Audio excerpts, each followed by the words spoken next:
മേഘ, അബദ്ധങ്ങൾ മനുഷ്യജീവിതത്തിൽ സഹജമാണ്. ഇതുപോലത്തെ ഒരു അബദ്ധം പറ്റിയത് സോഷ്യൽ മീഡിയയിൽ ആഘോഷമാക്കുകയാണ്. ഞാൻ പറഞ്ഞു വരുന്നത് നമ്മുടെ മന്ത്രി കുഞ്ഞാലിക്കുട്ടി കളമശ്ശേരിയിൽ നടന്ന ഒരു IT സമ്മിറ്റിനിടെ കേരളം എന്നെഴുതിയതിൻ്റെ സ്പെല്ലിംഗ് മാറിയത് ട്രോളന്മാർ വലിയ രീതിയിൽ ആഘോഷിക്കുകയാണ്. ഇതിനെ എത്ര കണ്ട് ട്രോളാനുള്ള ഒരു മെറ്റീരിയൽ ഉണ്ടോ ശരിക്കും? ഒരിക്കലും ഇല്ല. മനുഷ്യർക്ക് സാധാരണയായി സംഭവിക്കുന്ന തെറ്റുകൾ മാത്രമായിട്ടാണ് ഞാൻ ഇതിനെ കാണുന്നത്. നമ്മളൊക്കെ സ്കൂളിൽ പഠിക്കുമ്പോൾ അല്ലെങ്കിൽ കോളേജിൽ പഠിക്കുമ്പോൾ കുറേ പേന വെച്ചൊക്കെ എഴുതുമായിരുന്നു. ഇപ്പോൾ എന്താണ് നമ്മൾ ചെയ്യാറുള്ളത്? ഒന്നീ ലാപ്ടോപ്പിൽ ടൈപ്പ് ചെയ്യുന്നു, അല്ലെങ്കിൽ ഫോണിൽ ഇതെല്ലാം ചെയ്യുന്നു. പെട്ടെന്നൊരു ദിവസം നമ്മുടെ അടുത്ത് എന്തെങ്കിലും എഴുതാൻ ഒരു പേപ്പറുമായിട്ട് ഒരാൾ വന്ന് നമ്മൾ പേന പിടിക്കുമ്പോൾ നമുക്കൊരു കൺവീനിയന്റ് അല്ലാത്ത, ഒരു കംഫർട്ടബിൾ അല്ലാത്ത എന്തോ പരിപാടി ചെയ്യുന്ന ഒരു ഫീലിംഗ് നമുക്കുണ്ടാകും. ഒരു സ്റ്റാർട്ടിങ് ട്രബിൾ ഉണ്ടാകും. അതുപോലെ നമ്മൾ കോളേജിലും സ്കൂളിലും ഒക്കെ എഴുതിയത് പോലത്തെ ഹാൻഡ് റൈറ്റിംഗ് ആണോ നമുക്കിപ്പോൾ ഉള്ളത്? ഒരിക്കലും അല്ല. അപ്പോൾ കുറെ നാൾ കൈകൊണ്ട് എഴുതാത്തതിന്റെ വ്യത്യാസങ്ങൾ പലർക്കും ഉണ്ടാകും. പിന്നെ സ്പെല്ലിംഗ് മിസ്റ്റേക്കുകളെ പറ്റി പറയുകയാണെങ്കിൽ, ഓട്ടോ കറക്ഷനുള്ള ഈ കാലഘട്ടത്തിൽ നമ്മൾ എല്ലാ സ്പെല്ലിങ്ങുകളും തെറ്റിക്കാറുണ്ട്. ഞാനൊക്കെ ആരോടെങ്കിലും ഇങ്ങനെ ഇംഗ്ലീഷിലൊക്കെ ചാറ്റ് ചെയ്യുവാണെങ്കിൽ ഞാനിങ്ങനെ, ഇതിൻ്റെ സ്പെല്ലിംഗ് ഇതായിരിക്കുമോ, ആണോ, ഇതിൻ്റെ സ്പെല്ലിംഗ് ഇത് തന്നെയാണോ? കാരണം ഓട്ടോ കറക്ഷൻ ഇല്ലെങ്കിൽ അവിടെ ഒരു കൺഫ്യൂഷൻ വരികയാണ്. അത് വിദ്യാഭ്യാസം ഇല്ലാത്തതുകൊണ്ടോ, ബുദ്ധി ഇല്ലാത്തതുകൊണ്ടോ, അറിവില്ലാത്തത് കൊണ്ടോ ഒന്നുമല്ല. ഇപ്പോൾ കുഞ്ഞാലിക്കുട്ടിയുടെ വിദ്യാഭ്യാസ യോഗ്യതകൾ നമുക്കറിയാം. പലരും ചോദിക്കുന്നുണ്ട്, ഇനി MBA സർട്ടിഫിക്കറ്റ് വ്യാജമാണോ എന്നൊക്കെ ചോദിക്കുന്നുണ്ട്. അതിലൊന്നും കാര്യമില്ല. കാരണം അദ്ദേഹം അത് തെളിയിച്ചിട്ടുണ്ട്. അദ്ദേഹം IT മന്ത്രിയായിട്ടും വ്യവസായ വകുപ്പ് മന്ത്രിയായിട്ടും കൃത്യമായി കാര്യങ്ങൾ ചെയ്ത് ഇവിടെ കൃത്യമായ വികസനങ്ങൾ കൊണ്ടുവന്ന്, അത് വെറുതെ കുട്ടികൾക്ക് സ്കൂളിലേക്ക് എന്തെങ്കിലും ഫണ്ട് അനുവദിക്കുകയോ പാഠ്യപുസ്തകം കൃത്യമായി കൊണ്ടുകൊടുക്കുകയോ ചെയ്യുന്നതിനെ പറ്റി അല്ല പറയുന്നത്.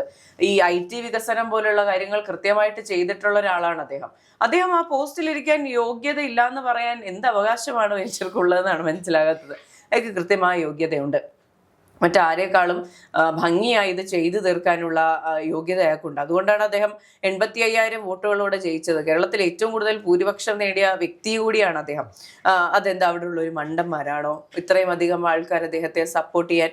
ഒരിക്കലുമല്ല. അദ്ദേഹത്തിന്റെ മെറിറ്റുകൾ നേരിട്ടറിയാവുന്ന ആൾക്കാർക്ക് സ്വാഭാവികമായിട്ടും ഇതൊരു തെറ്റായിട്ട് തോന്നില്ല. ഇനി മറ്റൊരു കാര്യം, ഞാൻ ഈ എഴുതുന്നതിനെ പറ്റി പറഞ്ഞല്ലോ. നമ്മൾ ഈ മലയാളം ടൈപ്പ് ചെയ്ത് ശീലിക്കുന്ന ആൾക്കാർക്ക് ഇപ്പോൾ നമ്മൾ ഒരു അക്ഷരം എഴുതിയതിനു ശേഷമായിരിക്കും അതിന്റെ ദീർഘമിടുന്നത്. ടൈപ്പ് ചെയ്യുമ്പോൾ അങ്ങനെയാണല്ലോ. ഇപ്പൊ മേഘ എന്നാണ് ഞാൻ ടൈപ്പ് ചെയ്യാൻ പോകുന്നതെങ്കിൽ ടൈപ്പ് ചെയ്തിട്ടാണ് ഇടുന്നത്. അപ്പൊ ഞാൻ ഒരു എക്സാം എഴുതാൻ പോയായിരുന്നു, ഒരു ഒബ്ജക്റ്റീവ് എക്സാം എഴുതാൻ പോയപ്പോൾ ഞാനിങ്ങനെ മലയാളത്തിൽ എഴുതിക്കൊണ്ടിരിക്കുമ്പോൾ എനിക്ക് ഈ മിസ്റ്റേക്ക് വരികയാണ്. ഞാനിങ്ങനെ എന്ന് എഴുതിയിട്ട് ഇപ്പുറത്ത് ദീർഘം ഇവിടെ സ്ഥലമില്ല, ഞാൻ എവിടെ കൊണ്ടിടും, ഈ തോട്ട് വരികയാണ്. നമ്മൾ എന്താണോ ശീലിക്കുന്നത് അതാണ് നമുക്ക് വരിക എന്ന് പറയുന്നത്. പിന്നെ കുഞ്ഞാലിക്കുട്ടി ചെയ്തിട്ടുള്ള ഏറ്റവും നല്ല കാര്യം എന്ന് പറഞ്ഞാല്, അത് അങ്ങനെയല്ല ഇങ്ങനെയല്ല എന്ന് പറഞ്ഞിട്ടില്ല. He owned it. ഞാൻ ചെയ്തു, വെളുപ്പിക്കാൻ ശ്രമിച്ചില്ല, അതിനെ കടിച്ചു തൂങ്ങാനോ അല്ലെങ്കിൽ അതിനെ ന്യായീകരിക്കാനോ ശ്രമിച്ചില്ല. തനിക്ക് പറ്റിയ അക്ഷരപ്പിഴ പറ്റിയത് അംഗീകരിക്കുന്നു, അല്ലെങ്കിൽ ഇതുപോലെയാണ് കാര്യങ്ങൾ എന്ന് പറഞ്ഞ് സമൂഹത്തിനോട് തുറന്നു പറയുകയായിരുന്നു. അത് മാത്രമല്ല, ഈ ട്രോളിയോമാരെയോ അല്ലെങ്കിൽ ഈ കളിയാക്കിയവന്മാരെ തള്ളി പറയാൻ പോയിട്ടില്ല. എനിക്കിങ്ങനെ ഈ ട്രോളുകൾ ഞാൻ ആസ്വദിക്കുന്നുണ്ട്, ട്രോളുകൾ എനിക്ക് ഇഷ്ടപ്പെടുന്നുണ്ടെന്ന് തുറന്നു പറയാനുള്ള ഒരു മനസ്സുകൂടി അദ്ദേഹത്തിനുണ്ടായി. അതെ, അദ്ദേഹം കൃത്യമായിട്ട് പറയുന്നുണ്ട്, ഇനി പറ്റിപ്പോയി, ഇനി അത് ആവർത്തിക്കാതിരിക്കാൻ ശ്രമിക്കാം. അവിടെ ഒരു കാര്യത്തിൽ അവരെ ചുറ്റും നിന്ന് സംസാരിക്കുന്നുണ്ടായിരുന്നു, ഞാൻ അതിൽ ശ്രദ്ധിച്ച് നിന്ന് ചെയ്തുകൊണ്ടാണ് അങ്ങനെ സംഭവിച്ചത് എന്നുള്ള കാര്യം പറയുകയാണ്. നമുക്കാണെങ്കിൽ പോലും കോൺസെൻട്രേറ്റ് ചെയ്യാത്ത ജോലികളിൽ നമ്മൾ എത്ര കാര്യമായിട്ടാണ് ചെയ്യുന്നതെന്ന് നമുക്കറിയാലോ. ഇതിലൊന്നും ഇപ്പോൾ ഇതൊക്കെ വളരെ ചെറിയ കാര്യങ്ങളാണ്. ഇപ്പോൾ ഒരാൾക്ക് തെറ്റ് പറ്റിയതിനെ ഇങ്ങനെ വിമർശിക്കുന്നതിനോട് എനിക്കൊരിക്കലും യോജിക്കാൻ കഴിയില്ല. അതിപ്പോൾ ഏത് പാർട്ടിയിലെ ആൾക്കാരാണെങ്കിൽ പോലും. ഇപ്പോൾ മറ്റൊരു കാര്യം പറയാം, ഞാൻ ഈ നമ്മുടെ B. ഗോപാലകൃഷ്ണൻ ഉണ്ടല്ലോ, BJPയുടെ B. ഗോപാലകൃഷ്ണൻ, അദ്ദേഹത്തെ എല്ലാവരും കളിയാക്കി വിളിക്കുന്നത് ഒട്ടകം. അപ്പൊ അദ്ദേഹം എന്താണ് അങ്ങനെ വിളിക്കുന്നത്? അങ്ങനെ അദ്ദേഹത്തെ ഒട്ടകം എന്ന് പറയുന്ന ആളല്ല ഞാൻ. അപ്പൊ അദ്ദേഹത്തിന്റെ ഒരു ഇന്റർവ്യൂ എടുക്കാൻ പോയപ്പോൾ അദ്ദേഹം എൻ്റെ അടുത്ത് ഇങ്ങോട്ട് പറയാണ്, എന്തുകൊണ്ടാണ് അങ്ങനെ സംഭവിക്കാനുണ്ടായ കാരണം എന്ന് ഞാൻ മേഘയോട് പറയാന്ന് പറഞ്ഞിട്ട് ഇന്റർവ്യൂവിൽ അദ്ദേഹം അത് പറഞ്ഞിട്ടുണ്ട്.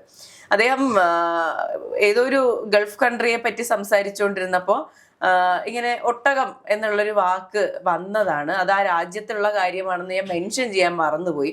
ഒരു വാക്ക് ഞാൻ മെൻഷൻ ചെയ്യാൻ മറന്നുപോയി. അത് അദ്ദേഹത്തിന് പറ്റിയൊരു തെറ്റാണ്, ഒരു ചെറിയ മിസ്റ്റേക്ക്. അദ്ദേഹത്തെ അതിനെ പറ്റി അറിയാത്തത് കൊണ്ടാണോ? ഒരിക്കലും അല്ല. വസ്തുതാപരമായിട്ട് ഫാക്ച്വലി അയാൾക്ക് എന്താണ് ആ സംഭവം, എന്താണ് പറയാൻ ഉദ്ദേശിക്കുന്നത് എന്നുള്ള കാര്യത്തെപ്പറ്റി കൃത്യമായ ഗ്രാഹ്യം അദ്ദേഹത്തിനുണ്ട്.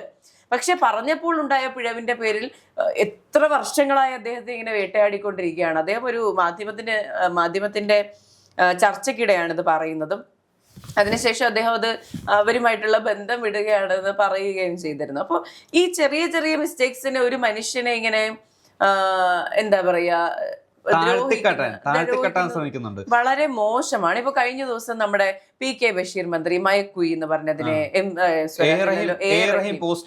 പോസ്റ്റ് ഇട്ടു, അതിനെ കളിയാക്കുകയാണ്. അത് എങ്ങനെയാണ് കളിയാക്കാൻ കഴിയുക? അതുപോലെ തന്നെ ഈ പറഞ്ഞ റഹീം കാനു എന്ന് പറഞ്ഞില്ലേ, അതിനെ എങ്ങനെയാ തെറ്റാണെന്ന് പറയാം? എല്ലാവർക്കും ഓരോരോ കാര്യങ്ങൾ എടുത്തു പറയാനാണെങ്കിൽ നമുക്ക് കഴിഞ്ഞ സർക്കാരിലെ ഉന്നത വിദ്യാഭ്യാസ മന്ത്രിയുടെ ഒരു സ്റ്റേറ്റ്മെന്റ് ഉണ്ടല്ലോ, ഞാൻ എവിടെ പോയാലും എൻ്റെ കുടുംബത്തിനെയും കൊണ്ടുപോകുന്നു എന്ന് പറയുന്നത്. അത് ഇംഗ്ലീഷ് മീഡിയം മാധ്യമത്തിന് കൊടുത്ത ഒരു ഇന്റർവ്യൂവിൽ ഇങ്ങനെയാണ് പറയുന്നത്, when I where go my family in my head, അങ്ങനെ പറയാം.